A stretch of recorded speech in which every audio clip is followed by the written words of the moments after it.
വചനമേ നിത്യജീവന്റെ ആധാരമേ, രക്ഷയേകിടും സത്യമാർഗമേ, എന്റെ ആത്മാവിനാശ്വാസമേ. വചനം വചനം വചനം. ഉൽപ്പത്തി പുസ്തകം 2-ാം അധ്യായം. അങ്ങനെ ആകാശവും ഭൂമിയും അവയുടെ സമസ്ത വ്യൂഹവും പൂർത്തീകരിക്കപ്പെട്ടു. താൻ ചെയ്തുകൊണ്ടിരുന്ന പ്രവൃത്തി 7-ാം ദിവസം ദൈവം പൂർത്തിയാക്കി. താൻ ചെയ്തിരുന്ന സകല പ്രവൃത്തിയിലും നിന്ന് 7-ാം ദിവസം ദൈവം വിരമിച്ചു. 7-ാം ദിവസത്തെ അനുഗ്രഹിച്ച് ദൈവം അതിനെ വിശുദ്ധീകരിച്ചു. എന്തെന്നാൽ അന്ന് താൻ ചെയ്തുകൊണ്ടിരുന്ന സകല സൃഷ്ടികർമ്മത്തിലും നിന്ന് ദൈവം വിരമിച്ചു. ആകാശവും ഭൂമിയും സൃഷ്ടിക്കപ്പെട്ടപ്പോൾ അവയുടെ ഉൽപ്പത്തിക്രമം ഇതായിരുന്നു.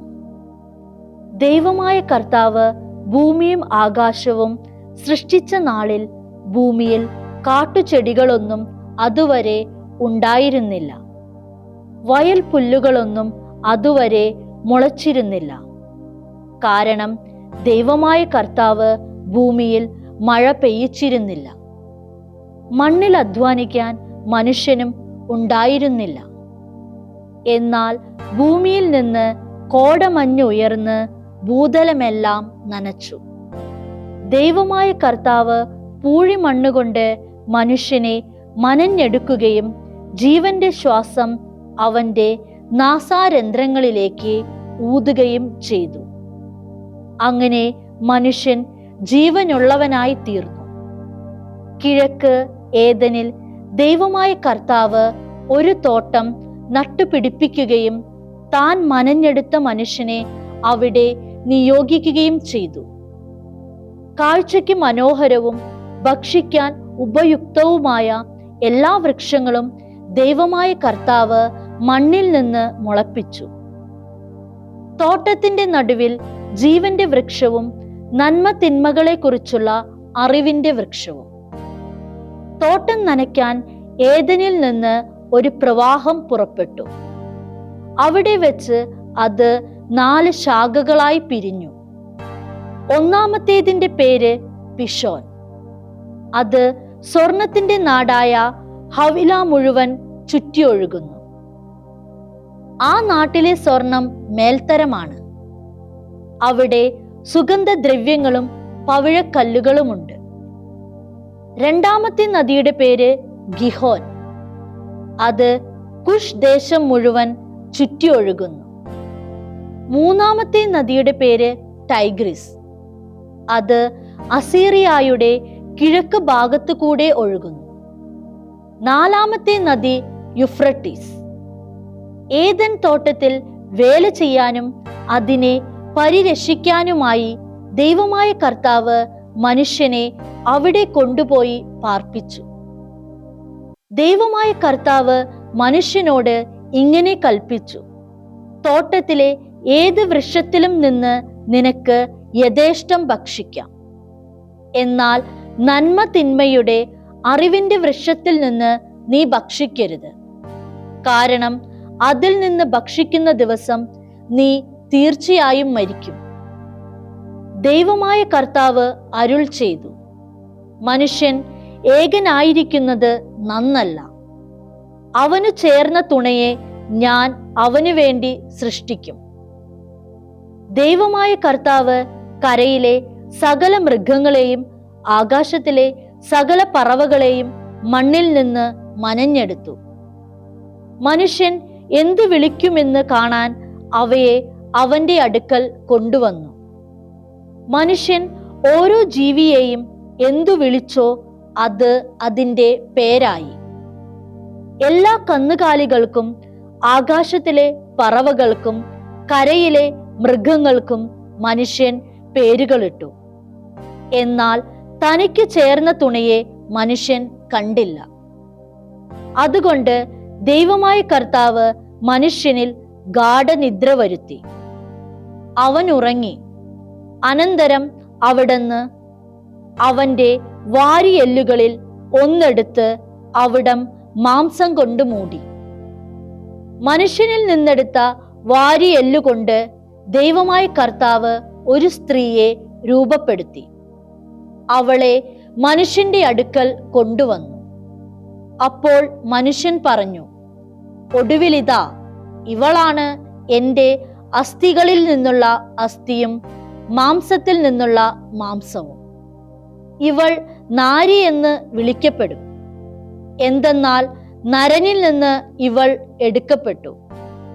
അതിനാൽ പുരുഷൻ തന്റെ പിതാവിനെയും മാതാവിനെയും വിട്ട് തന്റെ ഭാര്യയുമായി സംയോജിക്കുകയും അവർ ഏക ശരീരമായി തീരുകയും ചെയ്യും. അവരിരുവരും, മനുഷ്യനും അവന്റെ സ്ത്രീയും, നഗ്നരായിരുന്നു, എന്നാൽ അവർക്ക് ലജ്ജ തോന്നിയിരുന്നില്ല. 2-ാം സങ്കീർത്തനം. ജനതകൾ ഇളകി മറയുന്നതെന്തിന്? ജനപദങ്ങൾ വ്യർത്ഥമായി ഗർജിക്കുന്നതെന്തിന്? കർത്താവിനെതിരെയും അവിടുത്തെ അഭിഷക്തനെതിരെയും ഭൂമിയുടെ രാജാക്കന്മാർ അണിനിരക്കുന്നു. ഭരണാധിപന്മാർ കൂടി ആലോചിക്കുന്നു. അവരുടെ വിലങ്ങുകൾ നമുക്ക് തകർക്കാം, അവരുടെ ചങ്ങലകൾ നമ്മിൽ നിന്ന് പൊട്ടിച്ചെറിയാം. സ്വർഗത്തിലിരിക്കുന്നവൻ ചിരിക്കുന്നു, നാഥൻ അവരെ പുച്ഛിക്കുന്നു. അപ്പോൾ അവിടുന്ന് തന്റെ ഉഗ്രതയാൽ അവരെ സംഭീതരാക്കി തന്റെ കോപത്തിൽ അവരോട് സംസാരിക്കും. എന്റെ വിശുദ്ധ മലയായ സിയോനിൽ ഞാനാണ് എന്റെ രാജാവിനെ വാഴിച്ചത്. കർത്താവിന്റെ ചട്ടത്തെക്കുറിച്ച് ഞാൻ വർണ്ണിക്കാം. അവിടുന്ന് എന്നോട് അരുൾ ചെയ്തു, നീ എൻ്റെ പുത്രനാണ്, ഇന്നു ഞാൻ നിന്നെ ജനിപ്പിച്ചു. എന്നോട് ആവശ്യപ്പെട്ടുകൊള്ളുക, ഞാൻ നിന്റെ അവകാശമായി ജനതകളെ തരും. ഭൂമിയുടെ അതിരുകൾ നിനക്ക് അധീനമാക്കും. ഇരുമ്പ് ദണ്ടുകൊണ്ട് നീ അവരെ തകർക്കും. കുശവന്റെ കലമെന്ന പോലെ നീ അവരെ തച്ചുടയ്ക്കും. അല്ലയോ രാജാക്കന്മാരെ, സുബോധമുള്ളവരായിരിക്കുവിൻ. ഭൂമിയുടെ അധിപന്മാരെ, ശിക്ഷണ വിധേയരാകുവിൻ. ഭയത്തോടെ കർത്താവിനെ ശുശ്രൂഷിക്കുവിൻ. വിറയലോടെ ആനന്ദിച്ചാർക്കുവിൻ. പുത്രനെ നിങ്ങൾ ചുംബിക്കുവിൻ, അല്ലെങ്കിൽ അവിടുന്ന് കോപിക്കുകയും നിങ്ങൾ വഴിയിൽ വെച്ച് നശിക്കുകയും ചെയ്യും. എന്തെന്നാൽ അവിടുത്തെ കോപം ക്ഷണത്തിൽ ജ്വലിക്കുന്നു. അവിടുന്നിൽ അഭയം തേടുന്നവരെല്ലാം ഭാഗ്യവാന്മാർ. വിശുദ്ധ മത്തായി എഴുതിയ സുവിശേഷം 2-ാം അധ്യായം. ഹെരോദോസ് രാജാവിന്റെ കാലത്ത് യൂദയായിലെ ബെത്ലേഹേമിൽ യേശു ജനിച്ചപ്പോൾ പൗരസ്ത്യ ദേശത്തു നിന്ന് ജ്ഞാനികൾ ജെറുസലേമിലെത്തി.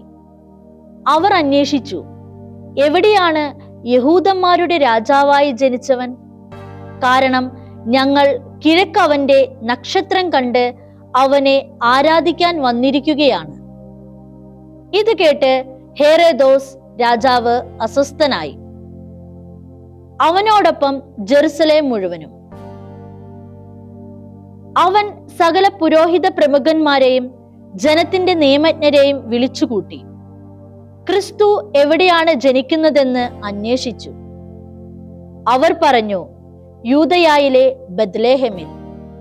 എന്തെന്നാൽ പ്രവാചകനിലൂടെ ഇപ്രകാരം എഴുതപ്പെട്ടിരിക്കുന്നു, യൂദയായിലെ ബെത്ലേഹേമേ, നീ യൂദയായിലെ പ്രമുഖ നഗരങ്ങളിൽ ഒട്ടും താഴെയല്ല.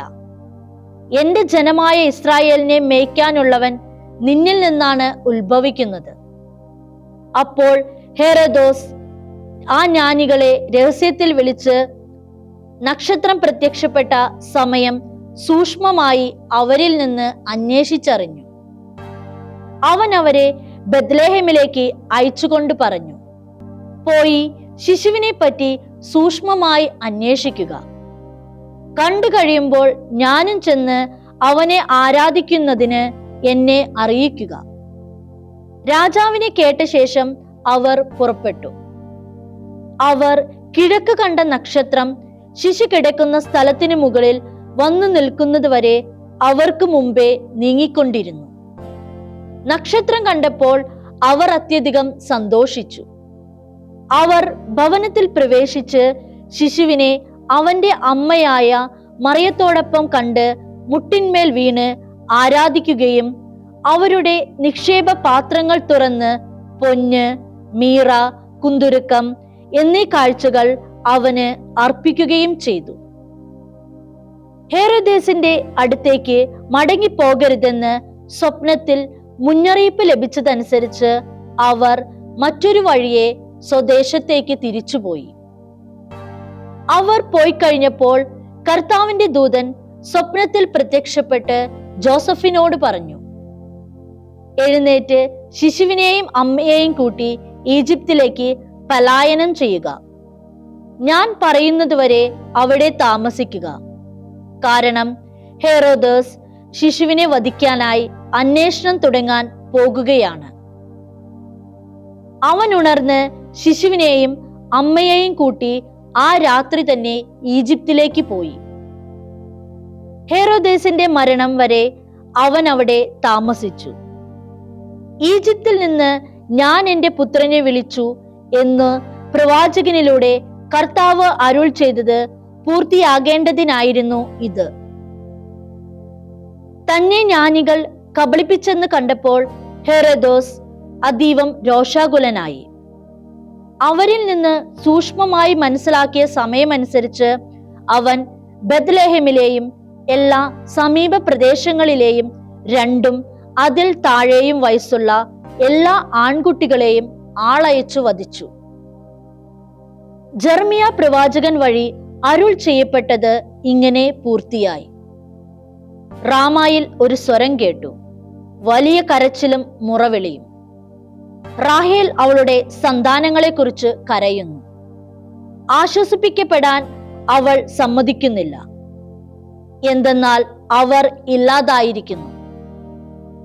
ഹെറോദേസിന്റെ മരണത്തിന് ശേഷം ഈജിപ്തിൽ വെച്ച് കർത്താവിന്റെ ദൂതൻ ജോസഫിന് സ്വപ്നത്തിൽ പ്രത്യക്ഷപ്പെട്ടു പറഞ്ഞു, എഴുന്നേറ്റ് ശിശുവിനെയും അവന്റെ അമ്മയെയും കൂട്ടി ഇസ്രായേൽ ദേശത്തേക്ക് മടങ്ങുക.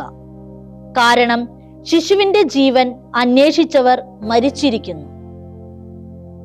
അവൻ എഴുന്നേറ്റ് ശിശുവിനെയും അമ്മയെയും കൂട്ടി ഇസ്രായേൽ ദേശത്തേക്ക് പോയി.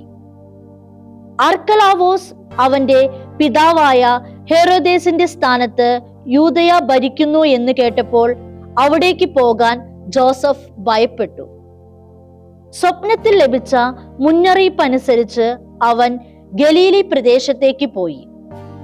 അവൻ നസറായൻ എന്ന് വിളിക്കപ്പെടുമെന്ന് പ്രവാചകന്മാർ വഴി അരുൾ ചെയ്യപ്പെട്ടത് പൂർത്തിയാകേണ്ടതിന് അവൻ നസറത്ത് എന്ന പട്ടണത്തിൽ പോയി വസിച്ചു.